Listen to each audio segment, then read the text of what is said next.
Welcome back to the Manifestation and Money podcast. Before we dive into today's episode, I want to ask you a question. Who are you? Not what do you do for work, not your title, not whether you're a mom, an entrepreneur, a partner, or a friend. Who are you underneath all that? I want you to ponder that. Today, my guest is Amy Wilkinson, manifestation teacher, soul-led empowerment coach, intuitive mentor, wealth conscious guide, and host of the Abundance Club podcast. Amy is sharing her incredible story today of following a deep intuitive calling, walking away from a successful yoga studio business, and completely reinventing her life with kids from a place of soul alignment. We're talking about why manifestation may be less about getting something and more about becoming the version of yourself who already knows that it's possible.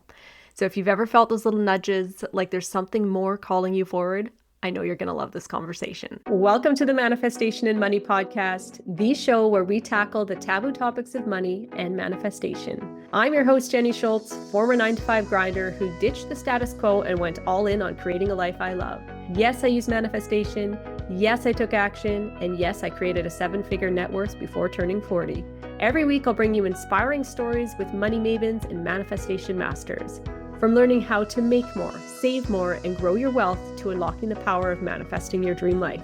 I am so excited to play in this space with you. Let's jump into creating a life you love. Welcome to the Manifestation and Money podcast, Amy. Thank you. It's so great to be here. Thank you for having me. I am super stoked to share you with my audience here. So I would love for you to share with the listeners just who you are and what your story is. Oh, such a big question. Who am I? My name's Amy and I'm a manifestation teacher now. I call myself a soul embodiment mentor. I have been teaching personal development and spiritual growth for a number of years. Like I want to say over 20 years. I did it primarily in the yoga space for a good amount of time, probably about 15 years, and opened up and grew yoga studios and had that kind of business. So I've been teaching spirituality within that for quite some time. And then a few years ago, I had this really strong calling to pivot, quite a decent pivot, and pack up our life, sell off our house, sell the business, and relocate out of the city. So it was a really big move for us. And since then, I've really stepped into what's felt like the work that I came here for. So my more soul-aligned work without the brand of the yoga studios that I had, just more doing my work. I created a podcast and now I teach women. Primarily, a lot of my work is coming back into soul alignment. So remembering who you are at your core, your essence. And then the manifestation really in my work is about, that becomes the byproduct of you returning to who you came here to be, your journey of expansion. It's like the manifestation is like the icing on the cake, but the work that we do is really about who you're here to become and how can you remember that and return to that and feel more deeply aligned with the truth of who you are rather than your conditioning and your programming. And then what becomes possible when you tap back into that space and when you walk as your higher self, as your evolved identity. Yeah, that's beautiful. So I know I said, tell me your story, but for a second, how do you teach somebody how did you put it, to come back to their soul, like to come back to the version of themselves that they were meant to be? Is that essentially what you're like? How Yeah. do you bring somebody back to that point? I think one of the biggest things is realizing who you're not. Mm. Right? Remembering who you're actually not, because so much of the time in life we identify with the roles that we play. We identify with our conditioning, really, with our personality. Like when you ask me that question of, who are you? Often what we'll say when somebody asks that question is, well, I'm a mom, right? I'm a mom of 3 kids, or I am a teacher, or I am a business owner. We actually just freely give off that information of who we are and what we do, or who we think we are, right? And then what we realize is when we come to this work and we kind of wake up, we realize that actually none of that is who I am. Because what happens when those things kind of strip away? And for me, I went through a really big identity death when I sold the business. So if I believed that was what I was, that I was this business owner, that I was this successful entrepreneur, that I was this yoga teacher, what happens when those things are stripped away? Who am I without those things, you know? And so we go on this journey, not so much of who we are is always here. Who we are is our essence. That's unchanging. It's who we were before we came into this world, who we will continue to be. That essence is unchanging. That's our soul, right? Who we think we are is the programming, is the conditioning.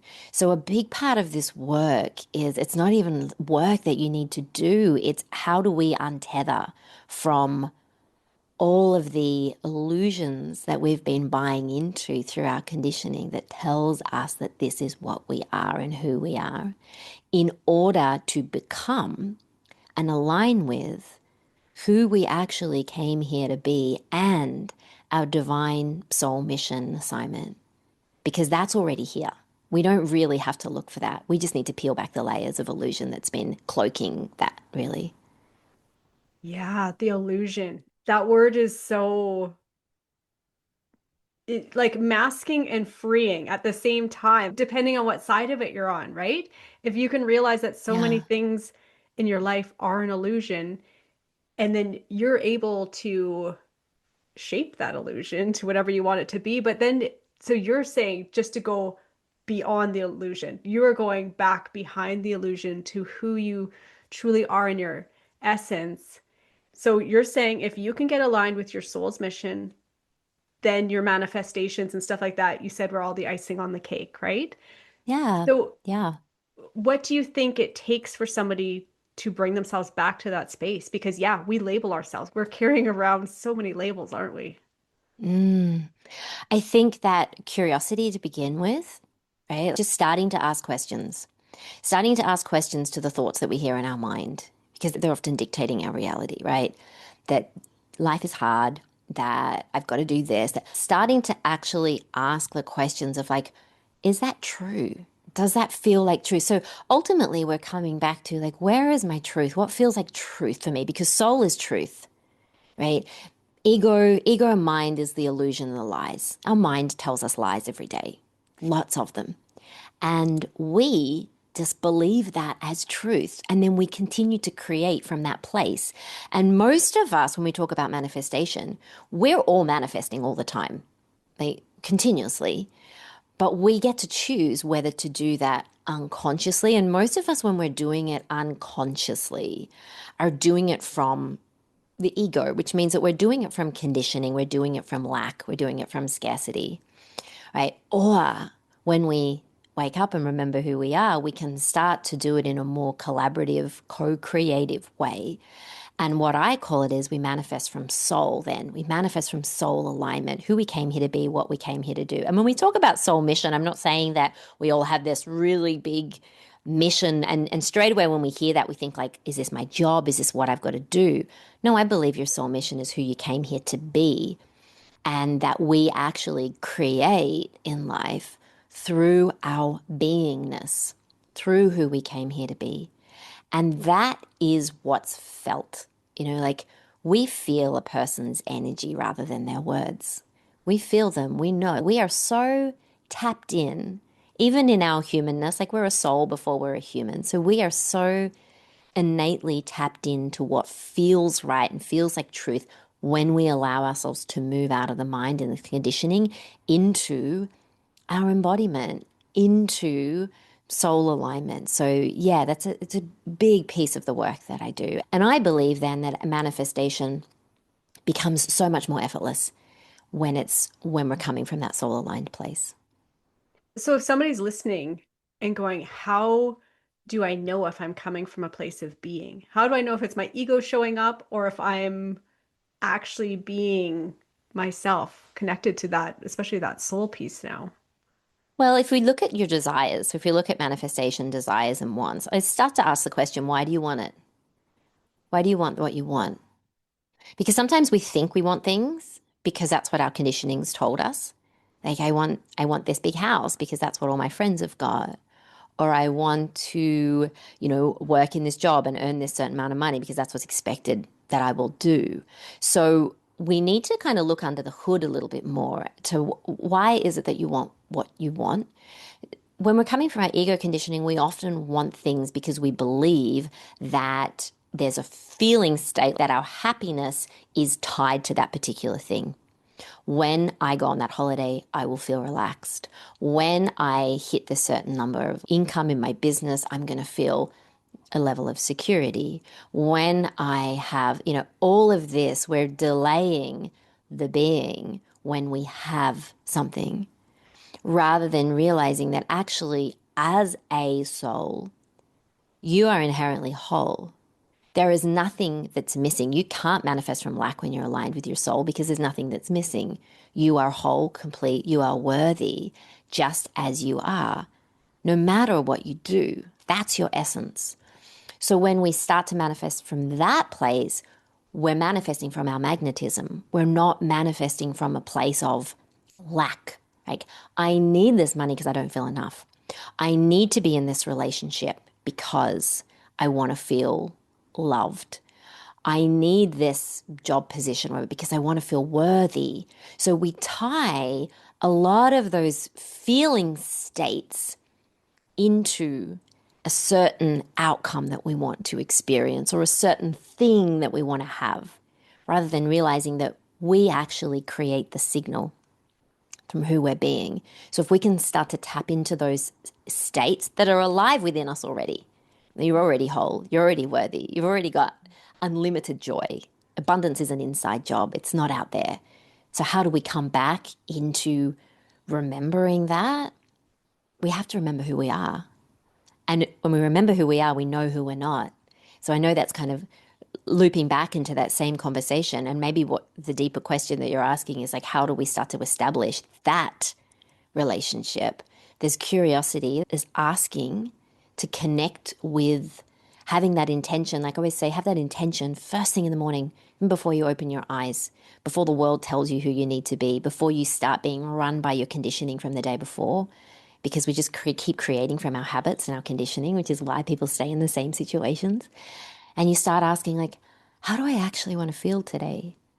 If I let my soul lead me, what would feel good for me to do? So we start to let ourselves be guided by that aspect of us rather than, well, I've got to do this because I've got this to-do list and I've got to tick this off and I've got to be there for this person and this person and this person. We don't stop and ask ourselves, does that actually feel good for me? Is that actually what I want? So just starting to have some of those deeper questions to begin with. I love that because, yeah, asking yourself a simple question, because it is a simple question, but that can change the entire trajectory of your day, which therefore turns into a week, turns into a month, turns into a year. You are flashing forward year upon year. You are putting yourself into a completely different life at that point, right? And I think Mm, of like when you were saying that, I think of all the people, and I'm not shaming or discrediting anyone, but who are living that life on Groundhog Day just because their conditioning is they have been taught or telling themselves, this is the way my day runs. This is what I eat for lunch every day. This is the way I drive to work. This is the way I, you know, just correct. doing things on repeat. Whereas if we could go, wait a second, if every day is a clean slate, if I can go back and just start my morning off with that intention, I think that's a really fun spot to come from. Yeah, choosing who you want to be. Because Yeah. otherwise, life just decides it based on the thoughts that you think, the things that you do. As you said, like I get out of bed, I go make my coffee, I do this. And the way, if we talk about collapsing time and manifestation, the way to do that is to actually become the identity of the one who already has that. So, let's say you want to make $1 million, like, how would the $1 million version of me start their day? What would they be thinking? What would they be doing? How would the version of me that's in a loving soulmate relationship, how would she or he start? Like, what would be different? We start to disrupt the pattern from just what we think we need to do, which is, as you said, it's the groundhog, it's our conditioning, and we're all wired into that, right? There's no shame in that. That's part of the human experience. We come here, we learn through contrast, like we forget so that we can remember. We go into that like amnesia and fall asleep and just continue to operate in the same way. So that when we start to break the pattern and then we go, wow, actually, this feels good. Like, what could be different today? Normally, I would check my bank account and I would feel fearful. What if I got really excited about it? Like, we just start to look at how we can flip the switch a little bit because at the end of the day, it all begins with you, Mhm. right? That statement right there, it all begins with you. I think if we could have a podcast, maybe that's what we'll title this one, right? Because that's the essence of it. And I think so many people are giving their power away because life has thrown them situations. They think there's certain things they have to do, but it all begins with you. If you can take yourself back to that simple statement that you just made, you take your power back in how Yeah. you show up, how you shape things. We look to the mirror, wanting the mirror to change, right? It's like looking to the mirror and going, why isn't this mirror changing? Why isn't this mirror showing me a different picture? Right? The mirror is your life. That realizing that, like, how crazy is that? We have to look within ourselves. We got to, if we want to change the mirror, life is the reflection. We have to change that state internally. We have to like really get to know ourselves. Get curious about what we desire. I call it dance with your desires. Let yourself lean into that. Let yourself be led by your desires because your desires are actually a way that your soul's communicating to you. Get curious and you set the signal. Life responds to the signal. If you're wanting to create something, get to know who's the version of myself that's living that right now. How do I become her? What's she thinking? What's she feeling? That's how we change the beingness rather than changing the mirror. Life will always then respond and catch up to that frequency that you're offering. Yeah.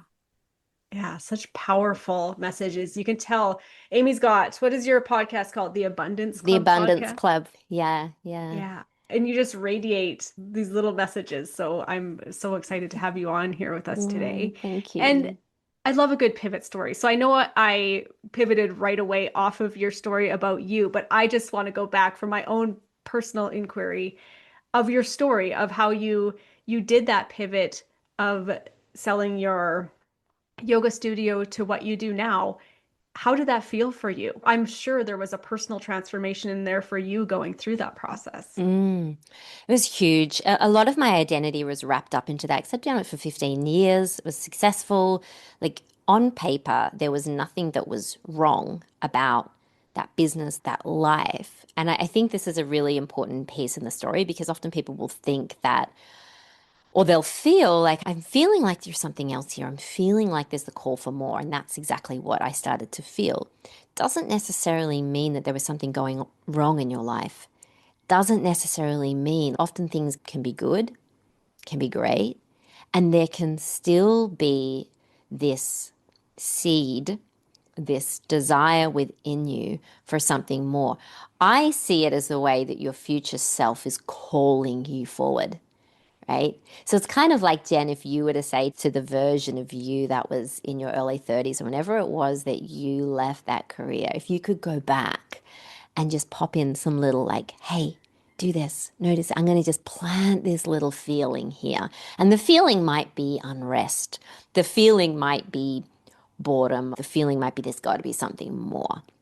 Often we dismiss that because we think that in order to follow that feeling, I need a clear roadmap of what's to come. But the thing about life is it doesn't give us the whole roadmap. It might just give us this little thing that we have to act on, like that little breadcrumb, that little inspired thought. And our job is not to figure out where that's going to go, where that's going to lead us, how that's going to happen, even. Our job is just to say yes to that, even when it feels a bit scary. So that was what it was for me. It was just a knowing that there was something else. And it's funny because I've been doing this work for a while, I knew when I first met that kind of knowing, I was like, oh God, this is going to be big. This feels big.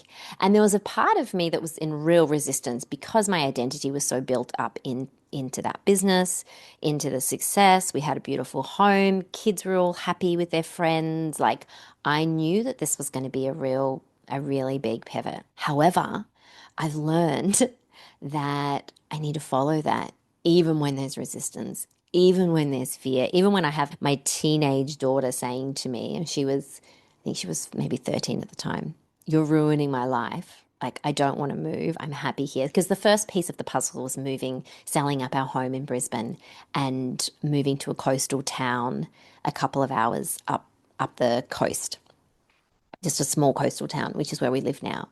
And that meant taking some big leaps, like putting our house on the market without knowing where we're going, without having kids secured in school spots and so forth.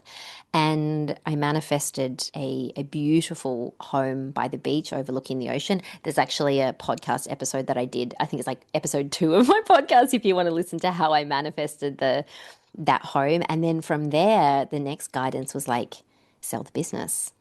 And that was a big one for me. That was a really, because I didn't know where our income was going to come from after that. I didn't know how all that was going to happen. I didn't know what I was going to do, but I just knew that I was being led by something bigger than my mind.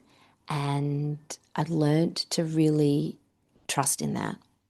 So we manifested after a while. It wasn't easy, but we manifested a business sale for the exact amount, first offer, the exact amount that I had put out there, and I was given in meditation the name of the person who was going to buy it. And so, when we work in this way, our soul communicates with us, our guides communicate to us when we're open to this. And I couldn't imagine creating things in my life, like leading business, manifestation, without that aspect of, like, without working with my intuition, Mhm. without tapping into, what I call our soul power.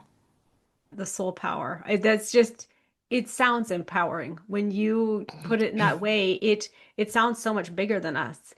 And it is. And it when you can just go, oh, okay, I am trusting that I am a piece of something bigger. I'm not the one necessarily in control here. Yes, I'm having some say in it, but I'm not the one in control in here, and just kind of almost give yourself to that energy to Yeah, be working with that. And I love yeah, hearing little stories like where you got the name of the person. Like stuff like that for me is just evidence for myself of there is something bigger. There is something that us human beings here on earth we can't explain in words or have the proof or whatever it is of what that something bigger is. We just have to have the faith and the trust. and that did not come from my mind. Like, I could not have created that. Like, this was a student of mine. She was someone that I trained, but I had hundreds and hundreds of students. We had few locations. I had so many students. And this was one that was just divinely. And it was only, Jen, it was only from the process of surrender. I tried to work it out in the ego way. I tried to do all the things that I thought I needed to do, and I was almost at rock bottom. I was like, I do not know how this is going to happen. I had to hand it over. I had a moment like on my knees in tears. I was like, I do not know. Show me. I do not know anymore how this is going to work. And then it was then in that moment when I really let go. There's that little ego death in that moment. The ego is like, I can't work this out. It's not meant to. That I surrendered, that's when the name dropped in. Amazing. Mm, I always love to hear a good pivot story for thank you for sharing that. It's yeah. lovely. And I would love for you to share where listeners can reach out to you. I know they can find you on the Abundance Club podcast, but where can they find you and carry on this conversation with you? Yeah, well, like the podcast is great. You can go and if you're into manifestation and soul alignment and spirituality, all the woo, you can go and binge those episodes. I'm also on Instagram, amy.wilkinson underscore, and amywilkinson.io is my website as well. I run a 3-month training in soul power, which is what we do. We meet every week. It's a live program to tap you back into your soul, your intuition, so that you can move and create from that soul aligned way. So yeah, that's Awesome. what I do. And I'd love to hear from you. Feel free to reach out if you have any questions or comments. I always love hearing from people.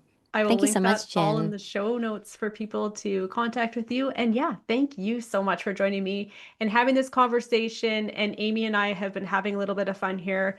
I'm going to be on her podcast and her on here. So I can't wait to get these out to the listeners. So cool. Thank you. Thank you. Thanks for listening. If today ignited a spark within you, come play with us inside Manifestation Playground on School. You can join for free and dive into the Manifestation Vault right away. Come say hi to me and the other amazing members in the welcome thread, or just lurk and soak it all in. Both are totally welcome. Grab your spot at manifestationplayground.ca. I'll see you inside. Cheers to creating a life you love.